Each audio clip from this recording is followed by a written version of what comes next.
татвар нэмэхгүйгээр одоо бас эдийн засаг дээр одоо бас өөрчлөлт гарах боломж хэр байгаа юм бол танаас асуухт бол ерөнхийдөө арилгахтаа бол одоо энэ дэд сайд нарынхаа орон тоог болвол хэрэггүй агентлагуудаа татан буулгах гэж хэлжсэн. Тэднээс өөр боломж ер нь хэр байгаа юм бол. Тэгэхээр өнөөдөр Монголд боломж байгаа юу гэвэл боломжоос их юм байхгүй байгаа. Өнөөдөр Монголоос байгалийн баялаг уул уурхайн олборлолтоос олж байгаа тэр одоо баялагаа бол хянж чадахгүй байгаа шүү дээ. Яг өнөөдөр дотоод гадаадын хөрөнгө оруулалттай уул уурхайн салбарт явагдаж байгаа энэ үйл ажиллагаанд тавьж байгаа төрийн хяналт бол үнэхээр байхгүйтэй адилхан байгаа гэдгийг бол хэлэх ёстой. Зөвхөн оюутлогоогоор жишээ аваад үзэх юм бол өнөөдөр оюутлогоо олборлолт, борлуулалтын дээр Монголын төр хяналт тавьж чадахгүй байгаа.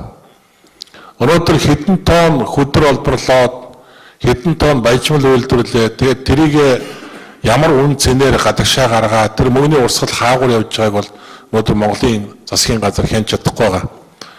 Түүнийг дагаад энэ дотор маш олон тооцоогүй ашиг баялгаа бол бид гадагшаа алдаж байгаа. Өнөөдөр одоо тэр хөдрийн одоо олборлолтын дээр гэхэд л түүнийг дагаж гарч байгаа хоор металл, алт, мөнгө, цайр гэдэг одоо үнэт металлуудыг бид нар тооцож чадахгүй байгаа шүү дээ. Манай тийм лабораторич байхгүй, тэр чиглэл рүү ажиллаж байгаа төрийн хяналтын ямар нэгэн байгууллага бол байхгүй байгаа.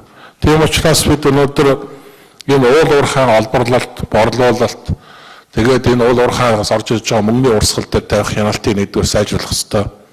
Хоёрдугаарт бол өнөөдөр гадаад зах зээл дээр уул уурхайн түүхийдийн үнэ хэд дахин өссөн. Энэ өссөн өсөлт хаагур яваад байна. Энэ мөнгө хаашаа яваад байгаа. Би тааварт нэг л мэдээлэл өгөхөд 16 онд Монгол улсын гадаад өр 22.5 тэрбум доллартай тэнцэж ирсэн. 17 оны 9 сард Монгол улсын гадаад өр 24.9 тэрбум доллартай тэнцэж байгаа. Нэг жилийн дотор 2.4 тэрбум доллараар Монголын гадаад өр нэмэгдсэн байна. Тэгээ энэ их мөнгө хайчваа. Энэ мөнгийг юунд зарцуулваа? Юу нөгөө Чингис фонд? Юу нөгөө Чингис фондын 1.5 тэрбум доллар. Тэгээ баг нууссан хэмжээний долларын өр тавигдсан байна. Энэ мөнгийг хэн тавьчваа? Энэ мөнгө хаашаа гарсан бэ? Гэт яриад байвал ярих юм олон байна. Ер нь зүгээр айлаас ирэхээр амтраа авах гэж монголчуудын үг байдаг. Бид өнөөдөр дотоод нөөц олцгоо ерөөсөө тооцохгүй байгаа шүү дээ. Монгол банк 3.2 тэрбум долларын валютын нөөцтэй боллоо гэж гайхаад, шагшраад, магтаад байдаг.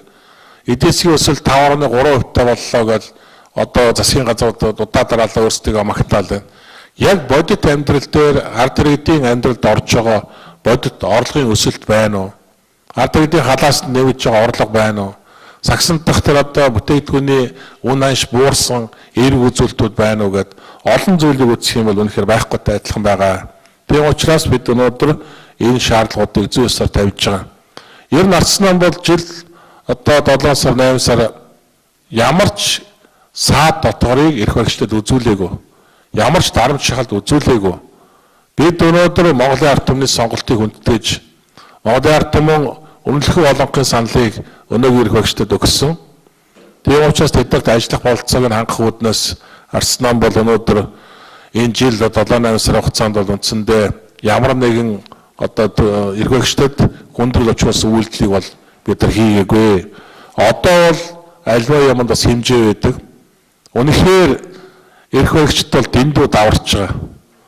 Өнөөдөр Монголын ард түмнийг хамгаалах, өмгөөлөх хөнгүү юм шиг эдгээр ямар ч одоо бодлого, ямар ч татвараар дарамтлж болно гэдэг ийм даварсан сэтгүүгээр асуудал тандж байгаа учраас Ардсан нам бол өнөөдөр дуугасах хэрэггүй боллоо гэж үзэж байгаа. Тийм учраас бид ард түмэнтэйгээ хамт ард түмнийхээ талд тэднийг өмгөөлж, тэдний улс төрийн хамгаалтыг Ардсан нам хийх шаардлагатай гэж үзсэн учраас бид өнөөдөр энэ одоо шаардлагыг зөөсөө тавьж байгаамаа.